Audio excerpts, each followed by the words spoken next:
Welcome back to another episode of the Positive Persistence Podcast, where we bring you stories to inspire you and strategies to help you tap into your potential and become your best self.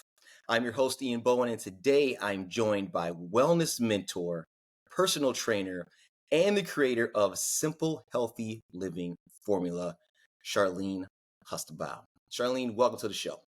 Thanks for having me, Ian. Absolutely. Now, I know that you have lived all over the world, but can you tell our viewers and listeners where you are joining us from today? Today, I'm joining you from London, England, where I have been living and working for the last 23 years. So, big, busy place. If any of your listeners have ever been here, they know what it's all about. Yeah, that is awesome. So you are our first guest on the show that is on the other side of the pond, as it were. How exciting. It is Excellent. exciting. It's Yeah. awesome. Super international. All right, so now, Charlene, you have been featured in a litany of fitness magazines covering your realistic approach to health. You're a corporate wellness speaker. You have a list of accolades, including being the only woman from the UK to make the top 10 global finalists in the Life Fitness Personal Trainers to Watch competition. And what's more, you have certifications in everything from Pilates to nutrition coaching to sports science to functional aging. What is it that has you so passionate about what you do, that you have been in this industry for so long and have done so much research and so much work in it? Well, I think it all started when, as a child and a teenager, I experienced and loved the feeling of moving. Mhm. I wanted to share that with others as I got into being a young adult and went through university. I actually wanted to be a physiotherapist, but first year uni, sometimes things happen and your marks aren't what you want. Yeah. Okay. So I went the sports science route and came out with a physical education degree and an education degree. So I started right into teaching. So that was my opportunity through either summer part-time jobs at our University of Manitoba. I'm Canadian, by the way. In Manitoba, I was doing those jobs with children in summer jobs, winter jobs, and then when I graduated fully at the end of the education degree, started teaching the kids in schools locally. And I decided that I wanted to work more with adults. So I started working at a cardiac rehab center in Manitoba, in my hometown of Winnipeg, which is still going to this day. And I have university friends who work there and continue to inspire many people on how to move well.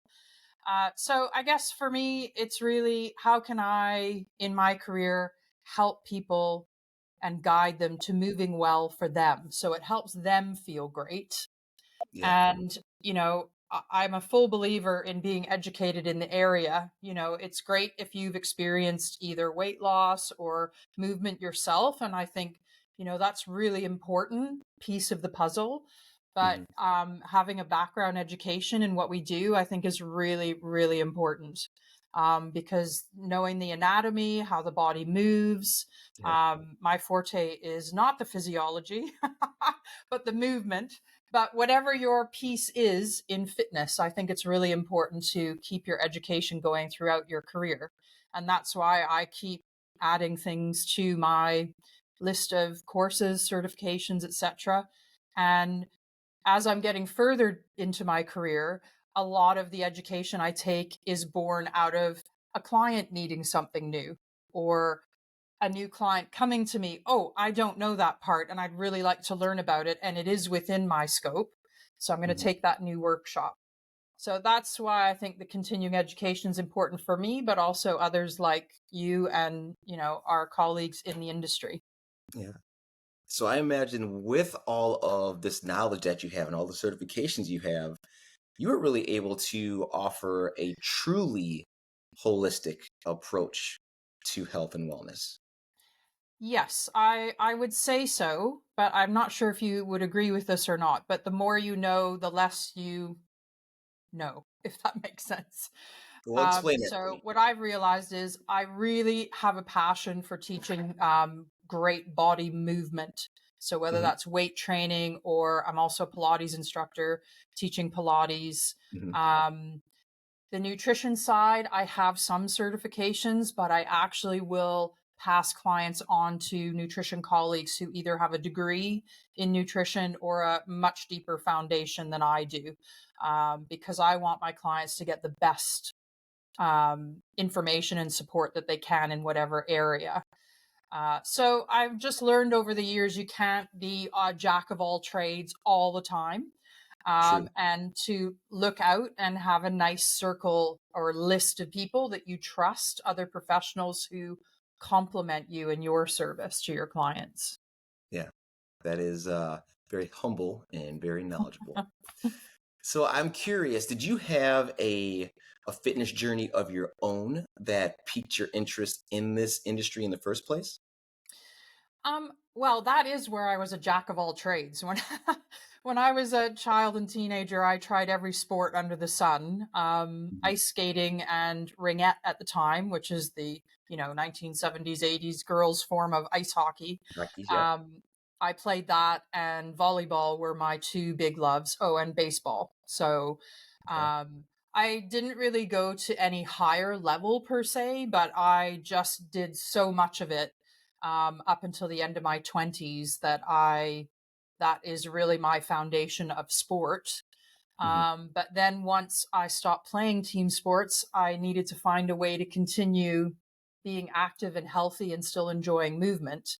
Yeah. And I did make some notes before today, and one of my best memories of movement is I love rollerblading. And I have this great memory of being in our city park in Winnipeg in the summer. Midwestern summers are beautiful and hot. And I Hmm. was out there rollerblading around these beautifully tarmac streets in this city park. And I still remember that day and the wind in my hair and feeling how great it was to move my body in that way. Yeah. Yes, just to be able to have the freedom of movement Yeah, is very freeing. Um, it is. myself, I know that that is something that I will not take for granted ever again.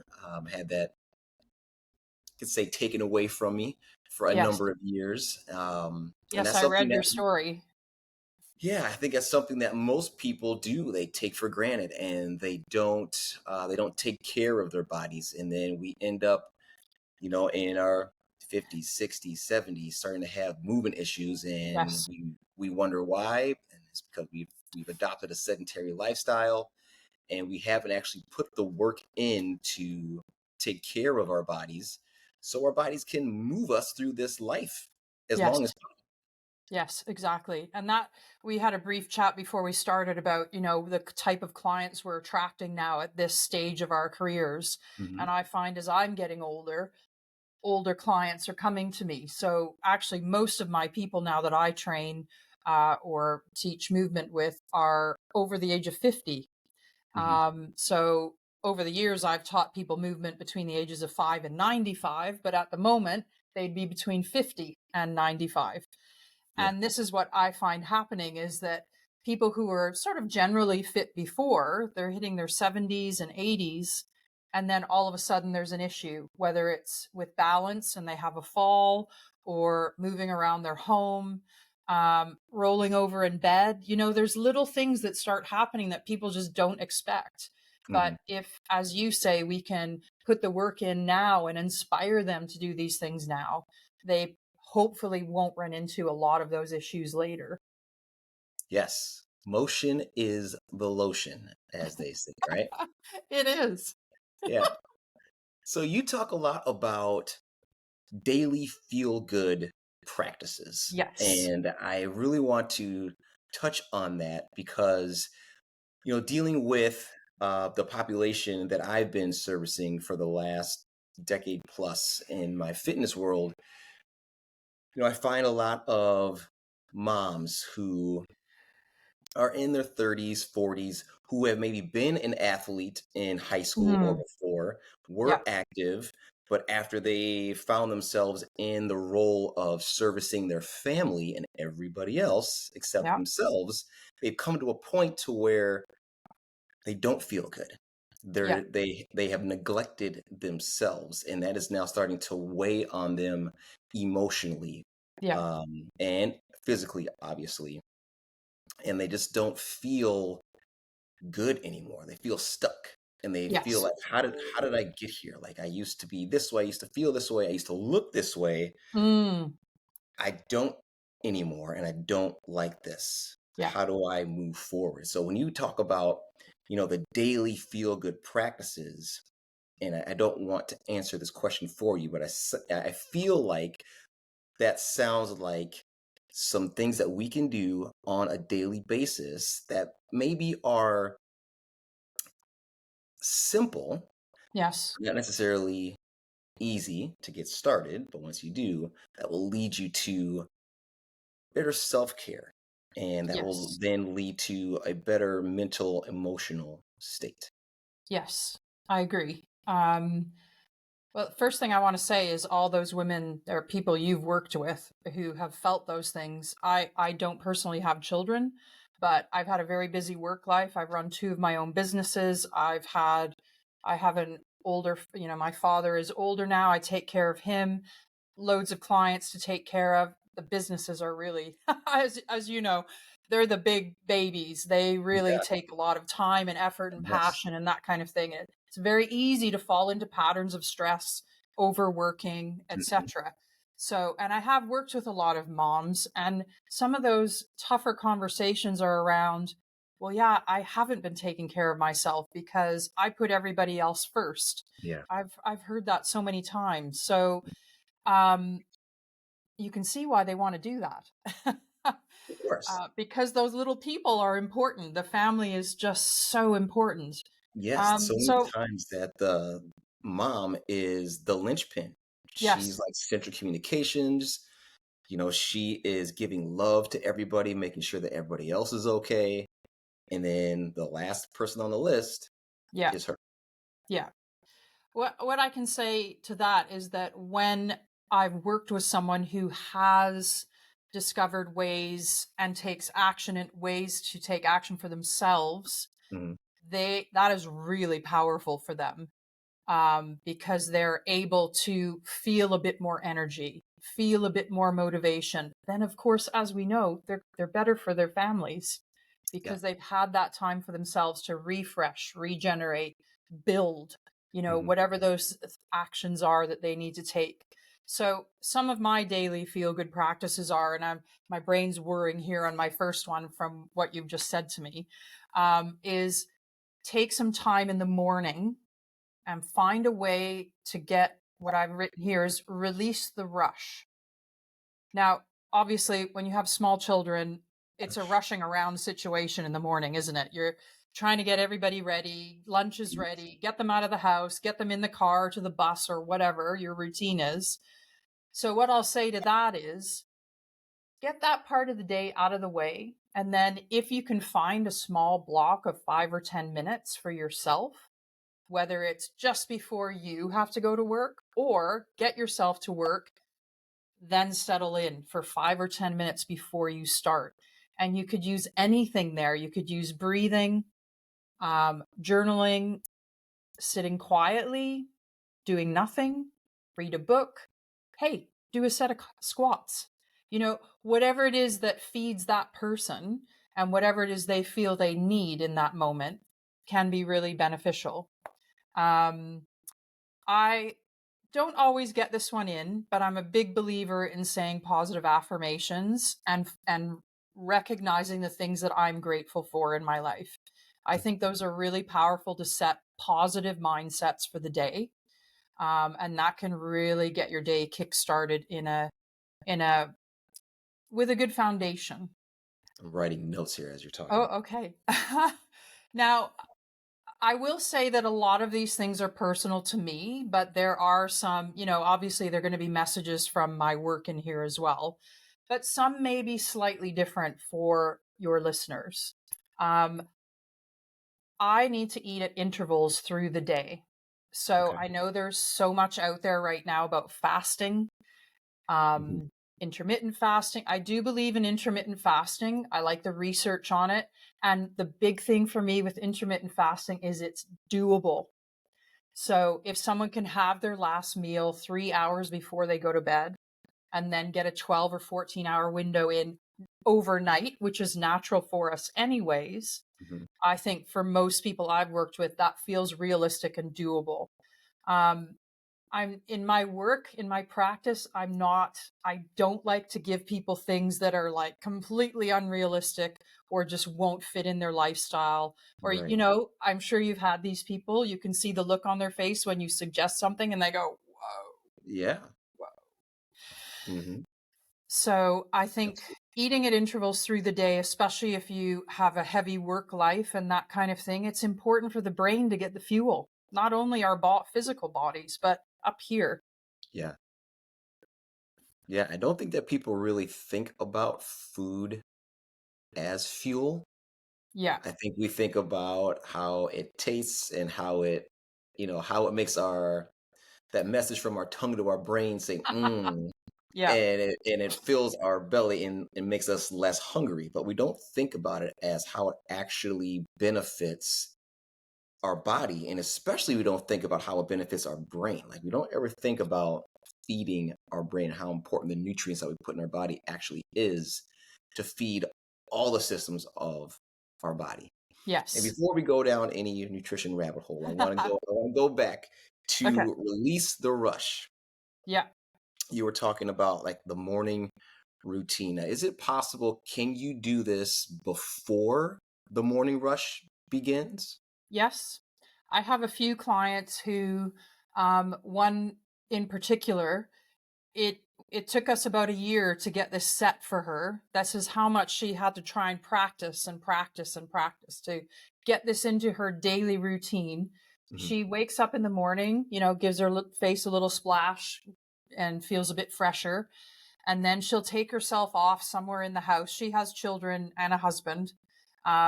Somewhere in the house, they all know this is another part of setting this.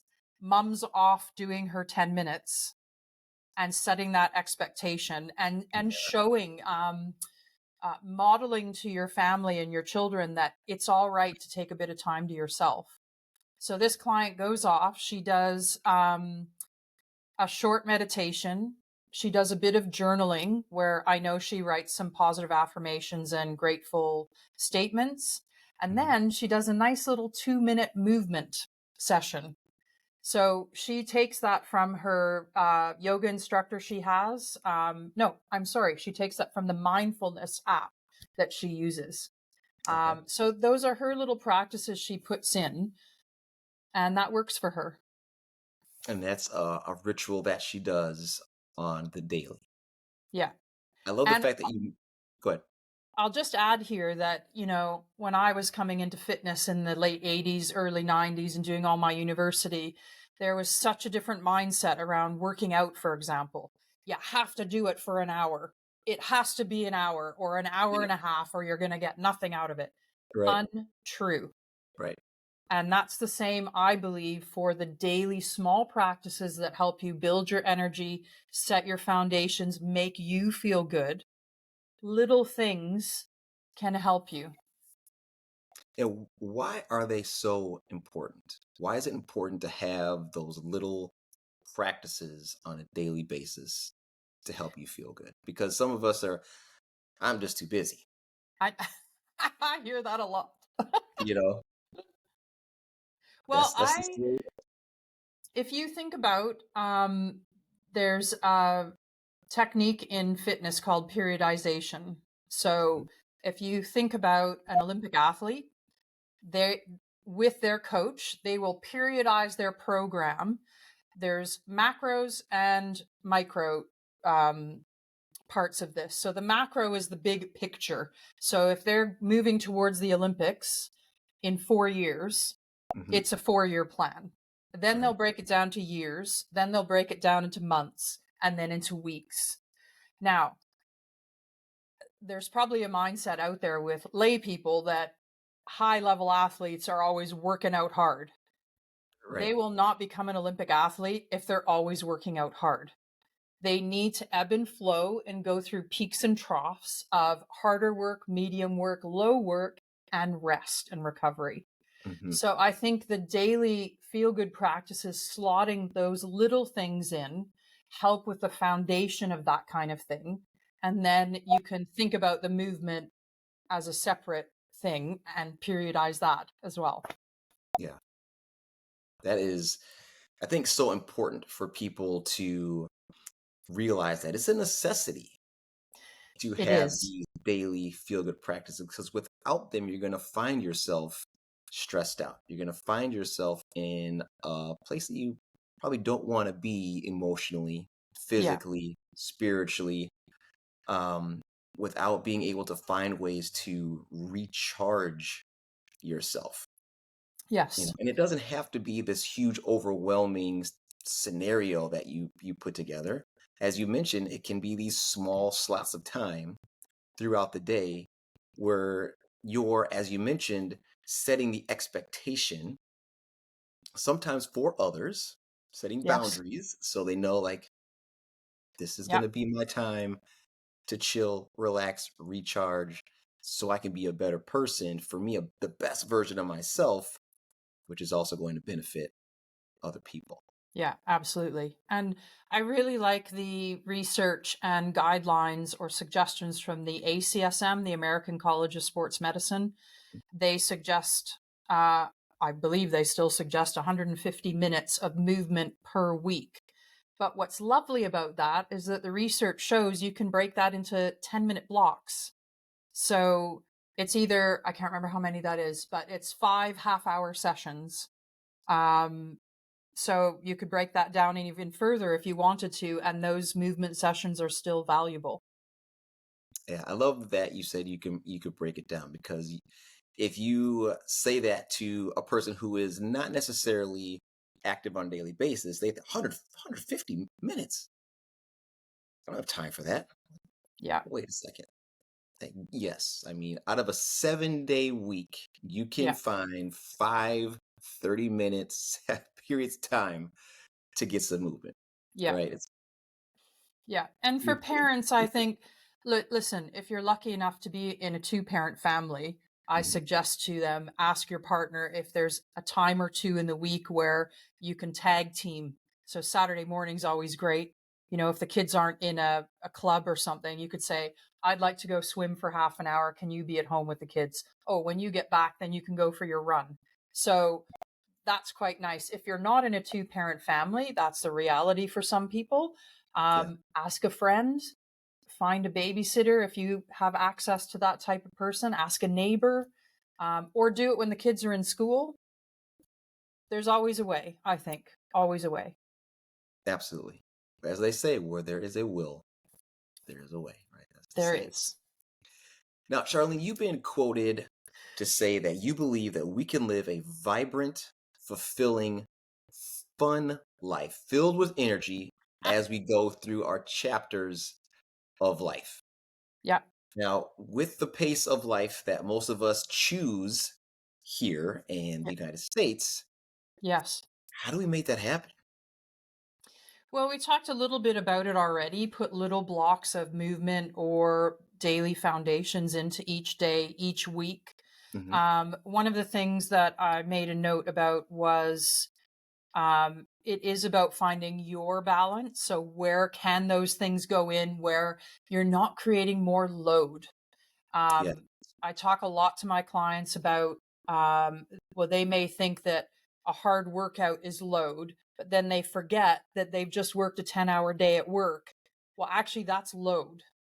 That's more load. And then you put, oh, I've got to then go do that after work and I've got to take my kids here and there. And it's more load. Yeah. And some of those things can't come out, but if you can do little cutbacks or little slot things in where they'll benefit you, then you can really find a nice balance. And that is key. And I think that's a really interesting way to look at it because I feel like when you're talking to people about adding in exercise or adding in meditation or adding in even something as simple as stretching, they're like, "Ah, Oh, that's I know. another thing I have to do." Yeah. I think I always think now with stretching, people watch a lot of TV. Um, get a yoga strap and you can sit and stretch while you watch your favorite program. Yes, As yes, an example, where can I fit these absolutely. things in? Yeah. Yes, streaming and watching is definitely a huge part of daily life now, and it is interesting when you think about like what. And I think we were maybe not so much now, but at least maybe the last decade or so, we've been obsessed with multitasking, Yes. which we know really isn't an efficient use of time in terms of getting things done productively. However, if you are there mindlessly watching your favorite show on whatever device, Yeah. you could be on a treadmill. You could be stretching. You could be doing things that are good for your body, even though you're doing something that's not so good for your mind. Yeah. We Well, all have I know, devices, but right? it's a reality, isn't it? So, Absolutely. um, the other thing I'm a big believer in is supporting people and helping them find small equipment they can have at home, because we know one of the barriers to fitness is getting to a facility to work out. So I know you run a facility, so I don't want to take away from those people No, going you. there. But this is more about where can I do a little thing while I'm at home, or the laundry's on. I could go do some weights for 5 minutes. But it means having those bits of equipment at home. So my favorite things are the TRX strapping system. Hmm. Love it. Such a fan. Um, some hand weights. Kettlebells are not my personal favorite, but I know a lot of people love them. So, and Yeah. they're easy to pick up. So that you could have some of those at home. Yoga strap. If you need a mat, and flex bands, tubing, all these resistance things that people always associate resistance training with. I need to go to a gym to get weights. Oh, well, actually, you could fit in another session at home in the week if you had some small equipment. Yeah.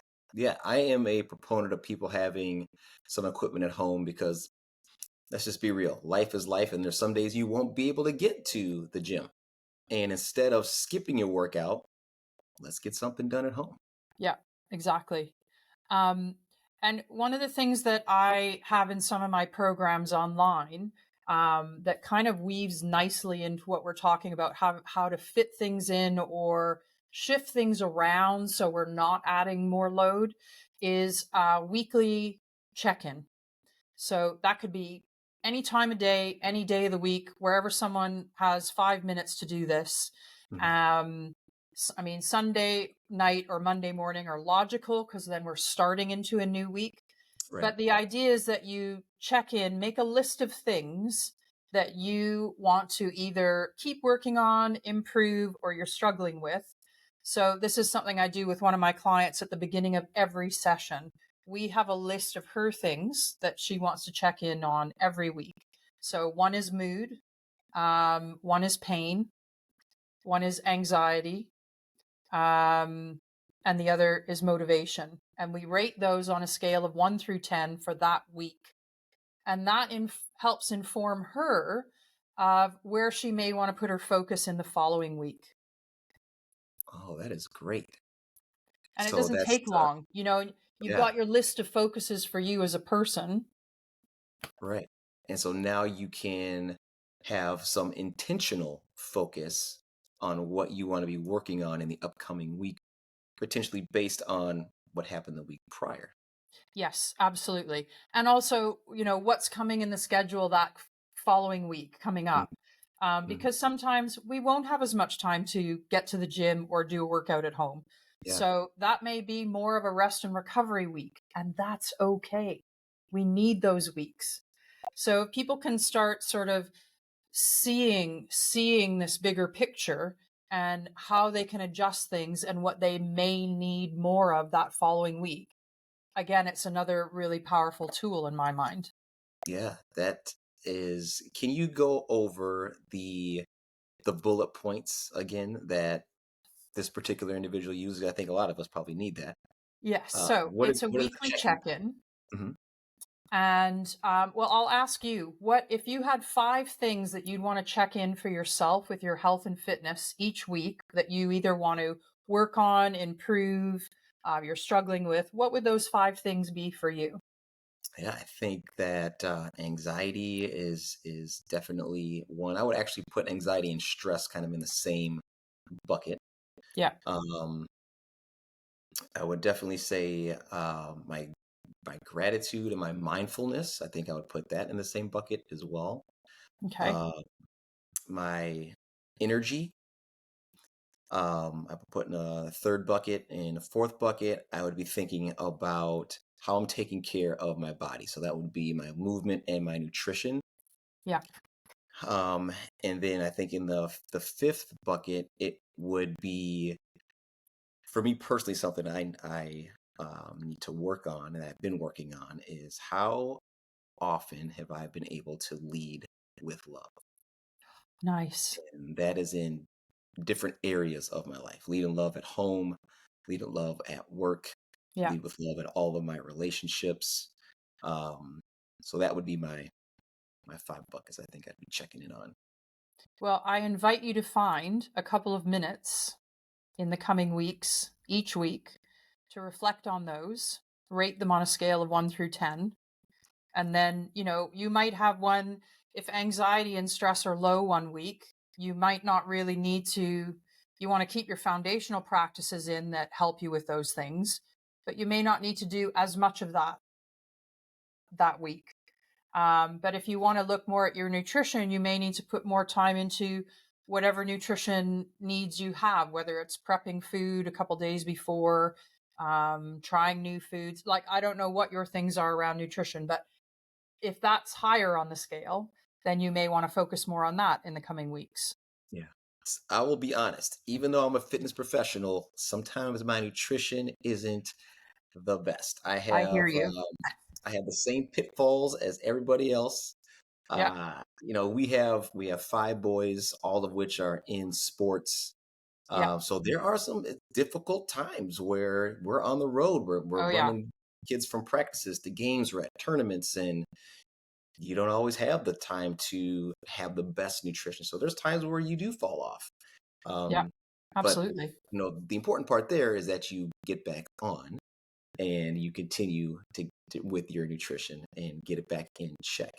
Yes. Um, but human like everybody else. Yeah. Oh, yeah.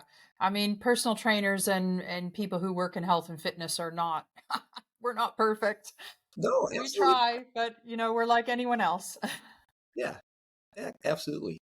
So we've talked. You just gave us a couple of great strategies. I know in reading one of your articles that you talk about the 7 strategies to increase and cultivate your energy, and Yes. we've used this word energy a couple of times now in this conversation. I think it's so important because I feel that people are so overloaded. Um, and sometimes that's on purpose because, or not on purpose, but they don't want to necessarily overload themselves, but with work, with home, with social media, with the consumption of content Mm, all the time, whether it be Facebook, Instagram, podcasts, TV shows, we're continually getting just beaming info yeah. into our lives. And that is on top of all the things that we have to do on a regular basis for the ways that we, again, choose Yeah. to live our lives. And then we get to this point of burnout. Yes. So I really love to hear those strategies about cultivating and increasing your energy. So I'm hoping these strategies match the article you're reading. um, Well, but if they're new ones, hey, all right, let's well, go. yeah. I think the first point here is this is about, well, a couple points, what we've already discussed. It's finding your own balance Mhm. in your life. And if we're talking about not adding more things to your life, well, watching the load that we have, then it's about taking the important things, the things that we know through research that help us to be well and to be healthy, is it's this word well, is how can we do those things well? So here are my 7, and then I'll list them and then come back around. Yeah. Sleep well, move well, eat well, play well, drink well, be mindful, and be grateful. So this, to Yeah. me, if someone takes this list and thinks about those elements of their life, how can we just tweak those things and do them better for me, for example, because we're Mhm. all different. Um, so sleep well, we know there's research on sleep. The better your sleep, the better your health, the better your digestion. It all stems from sleep. So 7 to 9 hours, or whatever your ideal is. So I think most people will know if we ask a client, if you're sleeping well and you're waking up feeling refreshed, how many hours have you gotten? Most people probably be between 7 and 9. I know some people who can do it on 6 and operate that way very well. That's Um, that's me. you 6, yeah. I do like wearables. I have two at the moment. There's a reason I have two. So I have a Fitbit and I have a Whoop. And they give really great feedback on not only sleep, but the Whoop does a great job of stress and heart rate variability, which is, research shows that you can really track your stress through heart rate variability. Mhm. So I think having one wearable is helpful if you want to improve your sleep. Um, Move well. There's a few things here. We know there's research on things like HIIT training, et cetera, et cetera. There's loads of research out on every type of workout out there. But again, it comes back to what works well for you. So if you hate running, I'm not going to force that person to run in a Right. session because Yeah. they won't come back or they'll hate running forever. Yeah. So that there's so much to unpack around moving. But the key message I want to give your listeners is find what really fills you with joy. So I have an American friend. She lives near me in London. She loves to dance. So that is her thing. She goes to a couple of dance classes a week and it fills her cup. Right. Play well. This is interesting. I worked at a hotel in London, which is a wellness hotel. And one of their wellness values is play well. So for me, that is not only playing games or moving, it's more about the play parts of our life, like going out for a drink, going out with friends, being social, that kind of thing. Yeah. How can an individual play well? So that could mean they don't drink as much alcohol as normal. Maybe they have a week off. Maybe they say no to playing that week or being social because they need that downtime for themselves. So I invite people to think about how to play well. Drink well. That could be the alcohol side, but here I'm going to talk about water. We all know how important it is getting in Yes. enough water for you. And then, because I've worked with some older adults who've had bladder issues or prostate issues, Mhm. they're very fearful of drinking too much water because they're peeing like racehorses already. So we talk about how can you drink well? Well, you drink Right. between 8 a.m. and 4 p.m. and then you stop. Yes. I love that. I tell my clients where we always talk about hydration, how important it is, but I say you can stop drinking water by 8 p.m. at the latest. That will prevent you from peeing all night long. Overnight. Yeah. Yes. Yeah. So, and then of course we have all those messages about why water is so important for us. But yes, we've already talked about be mindful. We've talked about having a mindfulness practice and, Mhm. writing things down or thinking about things even that you're grateful for. And people can do that in any setting. They can do it at home as a practice. Some people may want to do that in church. You know, Everybody will have their setting where that's really meaningful for them. Yeah. One of the things that you talk about that I love is that um, you say it's important to see and acknowledge that our lives are a shifting journey Oh, and yeah. find ways to go with the flow. Yeah. So that is one of the thought leaders that I follow, that I've had the opportunity to speak with, is Henry Amar, and what one of his sayings is that love yourself enough where you are, Yeah. but love yourself enough not to stay there. Nice. Yes. So accepting where you are in life, accepting that, I'll just use my own situation, like I'm 48 and a half ish, something like that. I'm gonna be 50 very soon. And Yeah, I have to accept the fact that, let's say for instance, when I work out, I'm not gonna recover as fast. exactly. Yeah. Or I'm gonna have some aches and pains when I get up out of bed. Yeah. Or what I've noticed recently here is when I go to bend down to tie my shoe, I'm gonna grunt and like, Yeah. when did I start doing that? But that's just part of my where I am in life, Yes. and instead of being, I guess, upset about it, just like I have to accept the fact that that's where I am right now. It's not a bad thing. It's just how things are. Yeah. And I like his saying because it hits both sides of it, doesn't it? The realities of where we are in a chapter of life. Yes. Accept where you are because things will happen. We have physical bodies, things happen to them. Hmm. Naturally, even if you've never had an injury or anything like that, our bodies change, right? Yeah. But that's not to say, and this is what I really like about what he says, that you can't do anything about it. Actually, you Mhm. can. You can continue to be strong. You can continue to build muscle. You can continue to keep your bones strong.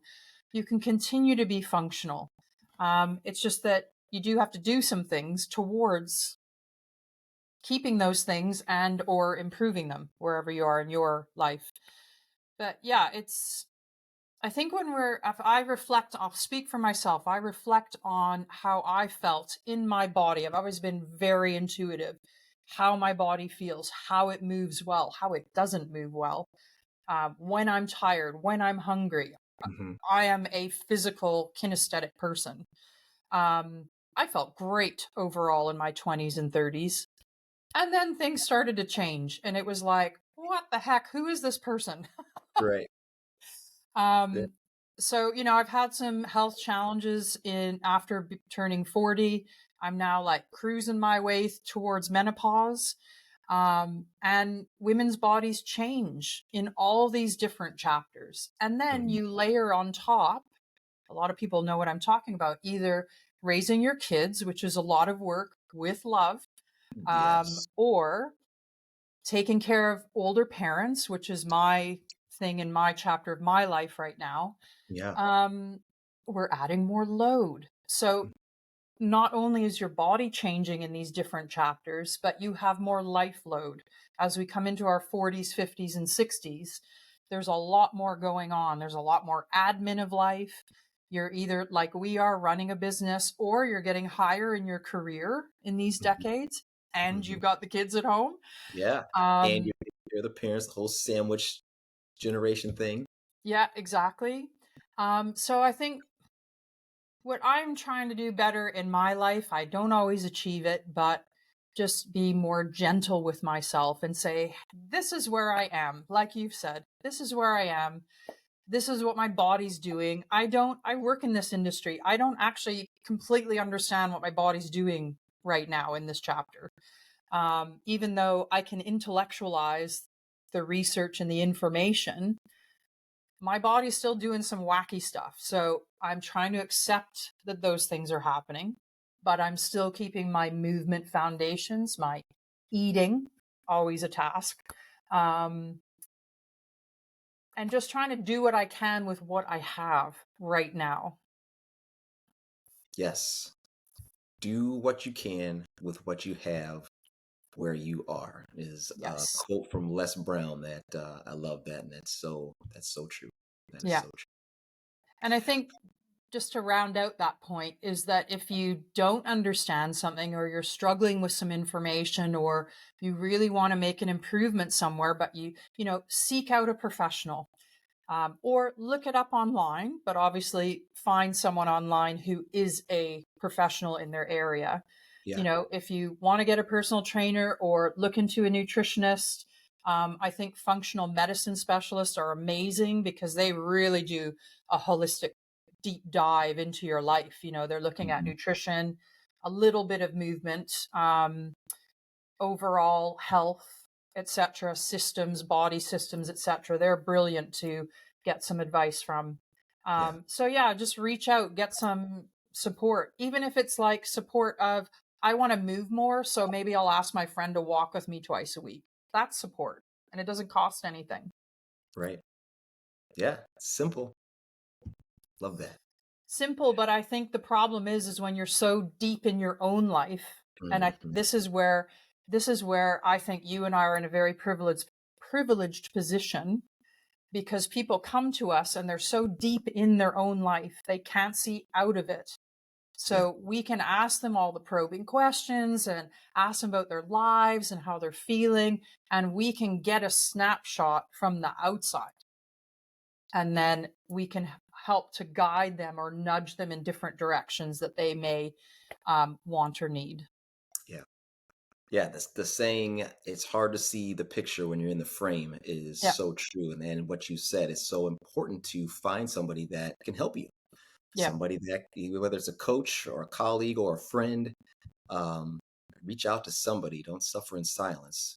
yeah, And exactly. And I keep going. think, North American culture, I lived there, I grew up there, I did my education there. It's very, stoic. Be strong, push yourself through all these hours of work, raise your kids, be this Yeah. big, strong person. And sometimes we need help.